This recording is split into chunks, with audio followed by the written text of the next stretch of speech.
Welcome back, dear viewers. AI, artificial intelligence. It's actually not a new terminology. It's been there from the 50s, and we've seen so many movies of Hollywood long years ago. They were just trying to get us ready for the new technological revolution. Like Space Odyssey 2001 and so other movies. But now we are hearing AI in a particular way, and it's everywhere now. We like or we do not like, we are in the era of artificial intelligence and the digitalization era. So the machine learning and the algorithm of the AI is now penetrating all the fields. So many people are fearing to lose their jobs, but actually it has so many positive sides and privileges for the especially the media industry, and of course for other fields. And now they are using it in medicine, they are using it in education, in all fields worldwide. So the effects of the and the impact of using the artificial intelligence on media industry, it will be positive or negative.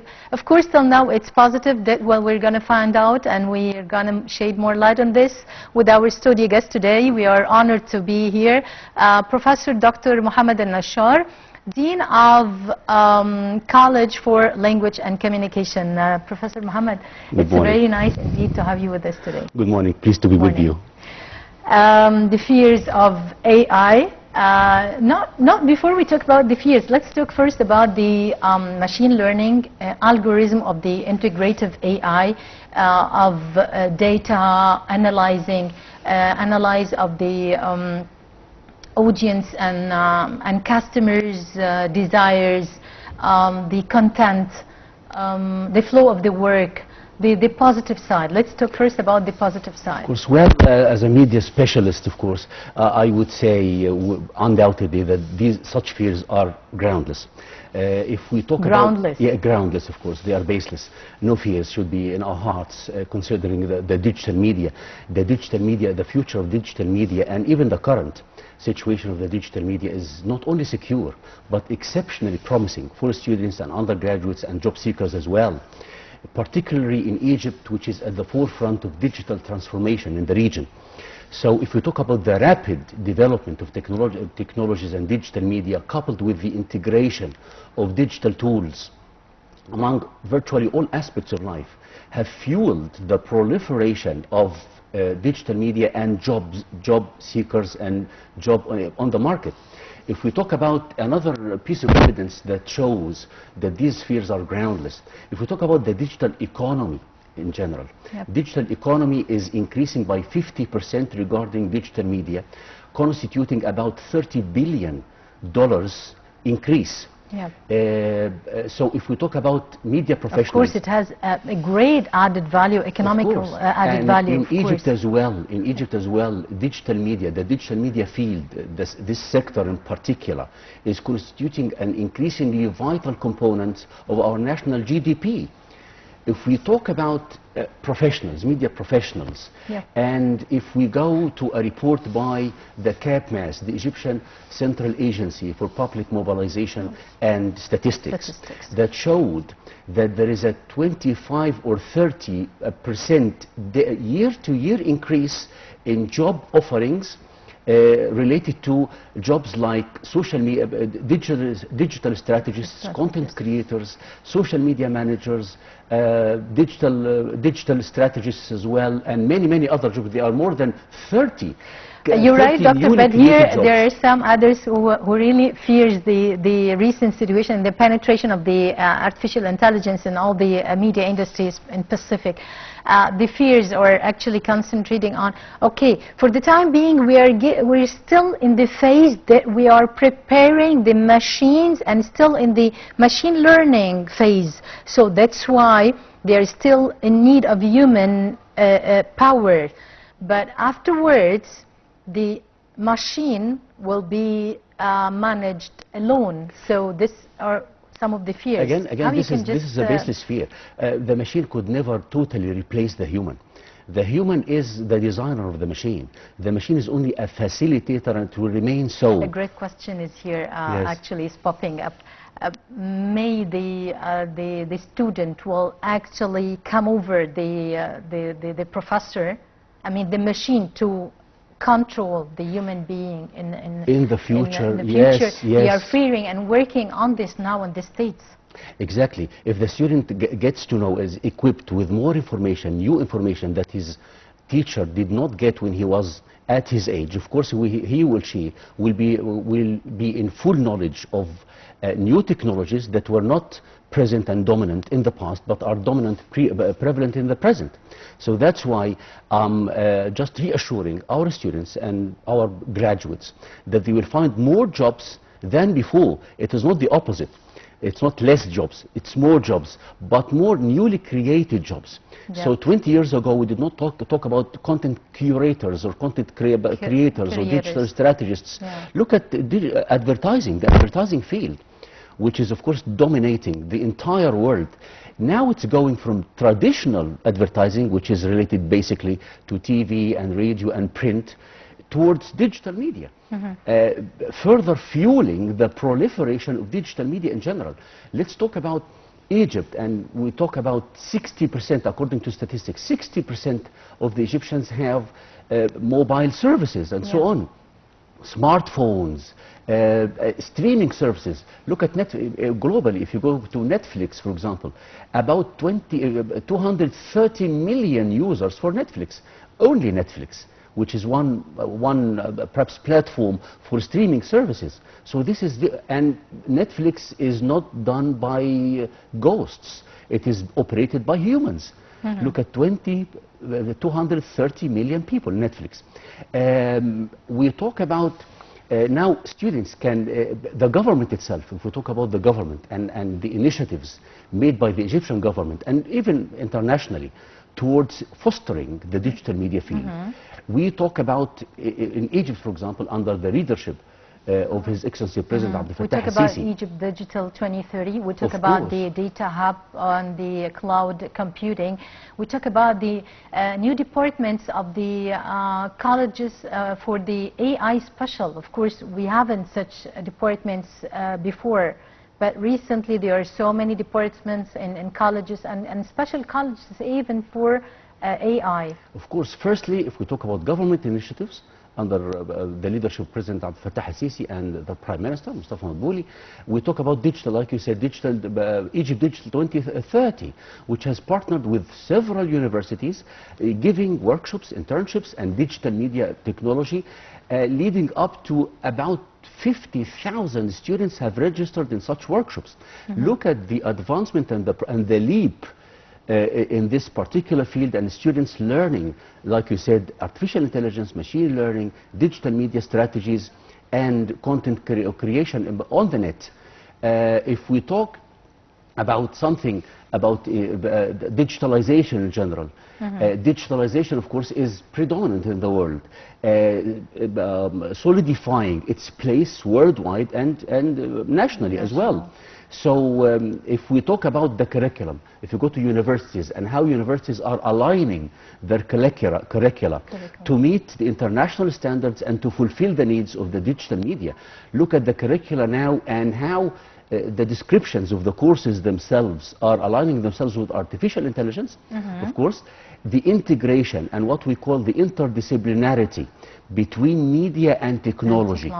Before, every discipline was separate, but now the interdisciplinarity between technology and media are helping tremendously in assisting students to get to know how they fulfill the needs of the job market in the future. So I'm talking about millions and millions and millions of people internationally, and thousands in Egypt, more than thousands, are working in this particular field, which is new, by the way, that was not anywhere to be found.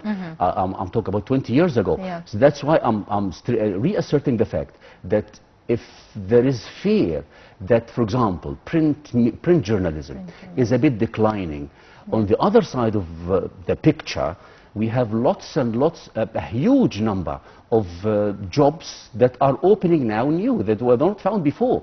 Yeah. So it's not a matter of replacement of humans by the machine. It's a matter that the machine is a facilitator of the human job. This is it. Yeah, still believe in the time being in such current phase. Now, the issue is no longer a like or I dislike AI. We are in the era of artificial intelligence. So we've got to manage the tools of implementing the artificial intelligence in all the media industry. We are talking about creating contents, curating contents, facilitating the flow work, as you just mentioned, getting to analyze better the desires and the wishes of the audience for better understanding their choices, whatever, to better control the flow of the work, and to manage it better, to revolutionize the journalism as well, as you mentioned. So how you can elaborate this? The need, there is no more exigent need for our universities now than the need to revolutionize and to align our curricula with artificial intelligence. No one can turn a blind eye to artificial intelligence now. It's permeating every field, almost every field of knowledge. I'm not talking media only, I'm talking all aspects of life. Yep. So they are performing denying now. it will be ridiculous. Yep. So we are aligning, and by the way, as you know, as dean of my college, and I believe many other universities are aligning their curricula to better tailor their courses to accept and to engage artificial intelligence, so students and graduates will be well aware and well positioned to lead in the digital world in the future and the near maybe currently. This is very important. And if we go to a study made by the British Council in Egypt, say, you know, that highlights that there is a 30% year-on-year increase on jobs that need digital technologies and digital skills and so on. If we go to LinkedIn, which is one of the most famous, of course, job-seeking, facilities, in LinkedIn's 2023 report, highlights and estimates that there is a 30% year-on-year increase on job offerings asking for skills that are related to digital media. So such evidence is quite reassuring for us that we are not going to lose our jobs, because if the media professionals think about that, I believe doctors, I mean physicians and pharmacists, there will be no need for pharmacists, no need for physicians, no need for agronomists, no need for whichever. I don't think this will be, I mean, ridiculous. Everyone will be needed. A surgeon must be needed in the operation chamber, but he should be facilitated by machines. Next to a surgeon computing of AI, because now they are performing really facilitating jobs. Yes, and they are doing the work of lawyers. So now they are penetrating all the fields. Talking about the international fears nowadays, despite the technological progress in the states and the field of AI, they are fearing really, and many times had the Secretary General of the United States, Antonio Guterres, had mentioned this, that they are fear of the dangerousness of applying the AI in the near future, and that's why they're gonna hold a summit in the end of 2024 for combating the dangerousness or the fears of the AI. They are now in the phase of the emotional phase of the AI. Yes. So how about the ethical considerations of this? I mean, now I'm just a presenter in TV now, so I'm having maybe some fears, because it's my major, as I told you before. It's my major actually, media management through the future of AI. But in spite of this, I have really some fears that Siri was going to replace me and over here. But anyway, Siri would have no soul to talk to the audience over there, to look at them at eyes, to react, to interact. So this is the emotional phase. And we are talking also about the ethical considerations. How you can of course, elaborate we need this? to. I believe we need to differentiate between two crucial points here. About the fears of losing our jobs, this is, as I said, basis, and I gave more than one evidence proving that. And there is another fear which I believe which is well placed, is AI getting out of bounds, is exploding to unimaginable proportions, and this is well placed fear. And that's why, of course, the United Nations will be holding a conference or an event about that, and how to deal with dangers that I mean, the seamy side of artificial intelligence. Of course, everything has pros and cons. So to deal with the cons and to deal with the side effects and with the, let's call, downsides of artificial intelligence is very, very important and crucial as well. Yep. So we benefit from the useful side, and we evade the negatives of artificial intelligence. And artificial intelligence, when it started, it was void of emotions. Now they are adding elements of emotions that mimic the human beings, yes. But they are not 100% so far. Yeah. But they are taking a bit successful strides. It's called rather successful strides in this field. So AI, even if it is getting 100% emotional, even if it's an announcer, an AI announcer, or female, will not replace you, for example. I believe it will not replace you. There will be postings, there will be reels, there will be videos. Thank God you just assured me that they're going to not replace me. At all, because the one who did it will be one like you, like me, like a specialist, for example. If he stops doing it, the AI announcer will stop. I mean, you usually feed it with the information you know, the human knows, and he mimics and he produces what he was fed with. So this is the problem. This is the thing. AI getting out of proportions, yes, this is a fear, but AI replacing our jobs, human jobs, this is absolutely baseless.